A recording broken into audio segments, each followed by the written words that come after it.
সুপ্রিয় দর্শক, আয়াতুল কুরসির এই ৫টি আমল আপনাকে জান্নাতের পথ দেখিয়ে দিবে ইনশাআল্লাহ।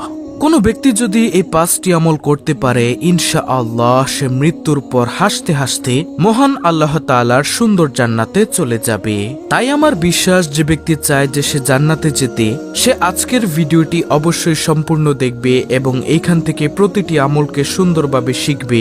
সে সুন্দরভাবে শিখে পরবর্তীতে নিয়মিত এই আমলগুলো করে মহান মালিকের পক্ষ থেকে জান্নাত নিয়ে নিবে ইনশাআল্লাহ।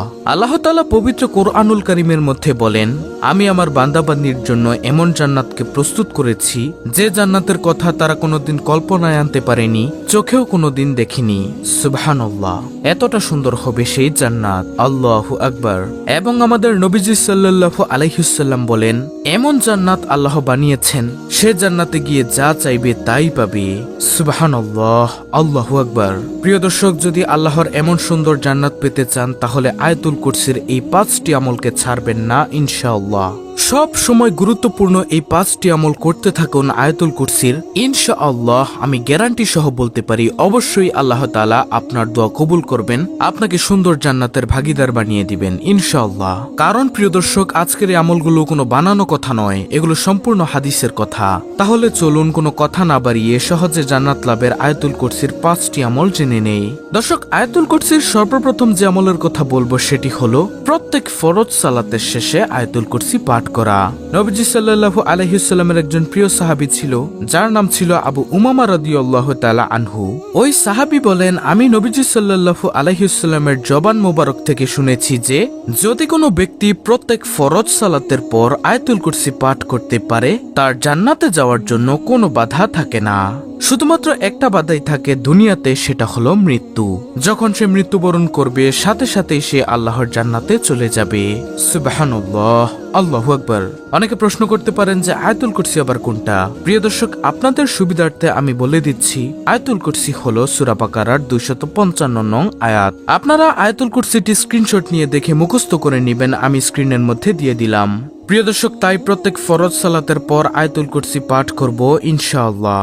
ফজরের 2 রাকাত ফরজ, জোহরের 4 রাকাত ফরজ, আসরের 4 রাকাত ফরজ, মাগরিবের 3 রাকাত ফরজ এবং এশার 4 রাকাত ফরজ নামাজের সালাম ফিরানোর সাথে সাথে আয়াতুল কুরসি পাঠ করব ইনশাআল্লাহ। আল্লাহ আমাদেরকে অনেক নিয়ামতের ভাগীদার করবে। তারপর প্রিয় দর্শক, আয়াতুল কুরসির 5টি আমলের মধ্যে দ্বিতীয় নম্বর যে আমলটি, সেটি হলো নবীজি সাল্লাল্লাহু আলাইহি ওয়াসাল্লামের একজন প্রিয় সাহাবী ছিল, যার নাম ছিল আবু হুরায়রা রাদিয়াল্লাহু তাআলা আনহু। আবু হুরায়রা রাদিয়াল্লাহু তাআলা আনহুকে নবীজি সাল্লাল্লাহু আলাইহি ওয়াসাল্লাম একদিন সদগার মাল পাহারা দেওয়ার জন্য দায়িত্ব দিলেন। দর্শক, নিচের এই ঘটনাটি শুনলে দ্বিতীয় নম্বর আমলটিও জানতে পারবেন। তো নবীজির ওই সাহাবী সব সময় সদগার মাল পাহারা দিচ্ছেন। একদিন তিনি দেখতে পেলেন একজন চোর চুপি চুপি এসে সদগার মাল চুরি করে নিয়ে যাচ্ছে। তখন আবু হুরায়রা রাদিয়াল্লাহু তাআলা আনহু ওই চোরকে গিয়ে হাতের মধ্যে ধরে ফেললেন এবং বললেন, তোমাকে আমি ধরেছি, কাল সকালে তোমাকে নবীজির দরবারে নিয়ে যাব। নবী সাল্লাল্লাহু আলাইহি ওয়াসাল্লাম তোমার বিচার করবেন। তখন ওই চোর কান্নাকাটি করা শুরু করলো। সে কাঁদতে কাঁদতে বলল, আমার ঘরের মধ্যে অনেক অভাব, মানুষ কি আর এভাবে চুরি করতে আসে? আমার ঘরের মধ্যে অনেক অভাব, আপনি আমাকে আজকের জন্য ছেড়ে দিন, আমি আর চুরির কাজ করব না। এটা গুনাহের কাজ আমি বুঝতে পেরেছি, তবে আমার ঘরে আমার সন্তান সন্ততি না খেয়ে মারা যাচ্ছে। তখন আবু হুরায়রা রাদিয়াল্লাহু তাআলা আনহুর মায়া লেগে গেল, কারণ নবীজির সাহাবীদের তো ছিল অনেক বেশি মায়া। নবীজির যেমন মায়া ছিল, নবীজির সাহাবীদেরও তেমন অনেক মায়া ছিল।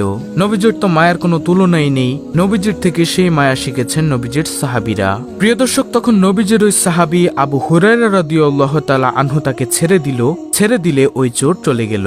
নবীজি সাল্লাল্লাহু আলাইহি ওয়াসাল্লাম আল্লাহর পক্ষ থেকে জানলেন যে আবু হুরায়রা রাদিয়াল্লাহু তাআলা আনহু এমন একজন চোরকে ধরেছিল যে সে চোরকে ছেড়ে দিয়েছে। নবীজি সাল্লাল্লাহু আলাইহি ওয়াসাল্লাম আবু হুরায়রাকে পরের দিন সকালে জিজ্ঞাসা করলেন, ও আবু হুরায়রা, তুমি নাকি গতরাতে একটা চোর ধরেছিলে, সে চোরকে তুমি কেন ছেড়েছো? তখন সাহাবী বলেন, ইয়া রাসূলুল্লাহ সাল্লাল্লাহু আলাইহি ওয়াসাল্লাম, সে অভাবের কথা বলেছে, তার সন্তান সন্ততি নাকি না খেয়ে মারা যাচ্ছে, তাই আমি তাকে ছেড়ে দিয়েছি। আমার অনেক মায়া লেগেছে। আমি এটা বিশ্বাস করি যে আমার নবীর অনেক মায়া, আমরাও মানুষের প্রতি মায়া দেখাবো, তাই আমি তাকে ছেড়ে দিয়েছি। নবীজি সাল্লাল্লাহু আলাইহি ওয়াসাল্লাম বললেন, ও আবু হুরায়রা শোনো, সে তোমাকে মিথ্যা কথা বলেছে, আজকে রাতে সে আবার আসবে। তখন নবীজির ওই সাহাবী আজকে রাতেও পাহারা দিচ্ছেন, এমন সময় দেখতে পেলেন সেই চোর আবার এসেছে চুরি করতে। তখন নবীজির সাহাবী গিয়ে সেই চোরের হাতের মধ্যে ধরে বললেন, গতকালকে তোমাকে ছেড়ে দিয়েছিলাম, তুমি ওয়াদা করেছিলে যে আর আসবে না, আজকে তুমি আবার ওয়াদা ভঙ্গ করেছো, আজকে তোমাকে আর ছাড়া হবে না, তোমাকে আমি নবীজির দরবারে নিয়েই যাব। তখন ওই চোর আবার কান্নাকাটি শুরু করলো। সেই চোর কাঁদতে কাঁদতে বলল, মানুষ ভুল করে, আজকে ধরুন আমি ভুল করে এসেছি, আপনি আমাকে ক্ষমা করেন না। আল্লাহ মানুষকে ক্ষমা করে দেন ভুলের কারণে, আর আপনি কেন ক্ষমা করতে পারবেন না? আপনি আমাকে ক্ষমা করে দিন। এভাবে সেই চোর নবীজির সাহাবীকে বোঝাতে থাকে। তখন নবীজির ওই সাহাবী বলল, ঠিক আছে, আর তুমি আসবে না। ওই চোর চলে গেল। নবীজি পরের দিন জিজ্ঞাসা করলো, ও আবু হুরায়রা, চোর তো আবার এসেছিল, তুমি তাকে কেন ছেড়ে দিয়েছ? কেন তুমি তাকে ছেড়ে দাও, একটু বলো তো। আবু হুরায়রা রাদিয়াল্লাহু তাআলা আনহু বলেন, ও নবী, আমি তাকে ছাড়ার একমাত্র কারণ হলো সে অভাবের তাড়না দেখিয়েছে, আমার তার প্রতি একেবারে মায়া লেগে গেছে, তাই আমি তাকে ছেড়ে দিয়েছি। তখন নবীজি সাল্লাল্লাহু আলাইহি ওয়াসাল্লাম বলেন, ও আবু হুরায়রা শোনো, সে তোমাকে যাই বলেছে সব মিথ্যা বলেছে, সে আজকে রাতে আবার আসবে। নবীজির সাহাবী একেবারে মনটা মলিন করিয়া মনে মনে ভাবতে লাগে, সে আজকে রাতে আবার আসবে, আজকে আর তাকে ছাড়া হবে না। নবীজির সাহাবী আবারও আজকে রাতে পাহারা দিচ্ছেন, এমন সময় তিনি দেখলেন ওই চোর চুপি চুপি আবার এসেছে। তখন ওই সাহাবী ওই চোরকে হাতে ধরে এইবার বলতে লাগলেন, গতকালকে না তুমি ওয়াদা করেছিলে, আজকে তুমি আবার ওয়াদা ভঙ্গ করেছ, আজকে আর তোমাকে ছাড়া হবে না, চলো নবীজির দরবারে চলো। তখন ওই চোর বলল, ভাই শুনুন, আমি এসে যেহেতু পড়েছি, আপনাকে আমি একটি আমল শিক্ষা দিব, ওই আমলের কারণে হলেও আপনি আমাকে ছেড়ে দিন। তো নবীজির ওই সাহাবী তো ছিল আমলের জন্য পাগল পারা। নবীজির সাহাবী বলল, কি সে আমল? তখন এই ব্যক্তি বলল, শুনুন, যদি কেউ ঘুমানোর পূর্বে বিছানায় গিয়ে আয়াতুল কুরসি পাঠ করে, অভিশপ্ত ইবলিশের আর কোনো কর্তৃত্ব থাকে না, তার উপর আর কোনো ক্ষতি করতে পারে না। নবীজির সাহাবী অনেক খুশি হলেন, তাকে ছেড়ে দিলেন। পরের দিন নবীজির দরবারে গেলে নবীজি জিজ্ঞাসা করলেন, ও আবু হুরায়রা, গত রাতে তো চোর আবার এসেছিল, তুমি কেন তাকে ছেড়েছ? নবীজির সাহাবী বলল, ইয়া রাসূলুল্লাহ সাল্লাল্লাহু আলাইহি ওয়াসাল্লাম, সে আমাকে একটি আমলের কথা বলেছে, যার কারণে আমি তাকে ছেড়ে দিয়েছি। নবীজি বললেন, কি সে আমল বলো।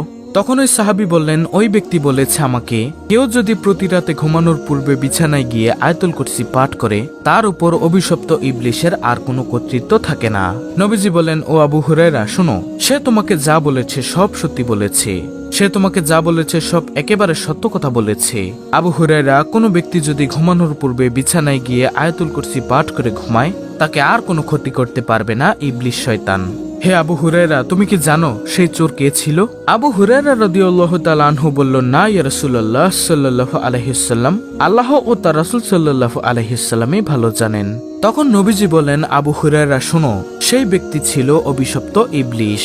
অভিশপ্ত ইবলিশ, মিথ্যাবাদী ইবলিশ তোমাকে এই সুন্দর আমলের কথা বলে দিয়েছে।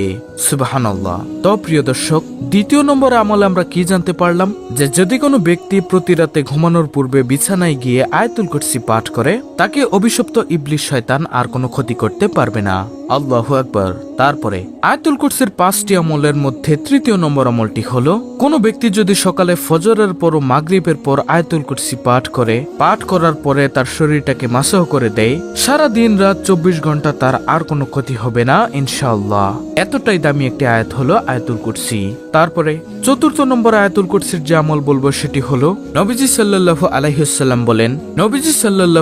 ওয়াসাল্লাম বলেন, কোন ব্যক্তি যদি প্রতি রাতে ঘুমানোর বিছানায় গিয়ে আয়াতুল কুরসি পাঠ করে, একজন ফেরেশতাকে আল্লাহ তাআলা নিযুক্ত করে দেন ওই ব্যক্তিকে পাহারা দেওয়ার জন্য, যাতে করে দুনিয়ার জিন শয়তান ও মানুষ শয়তান তার কোনো ক্ষতি করতে না পারে।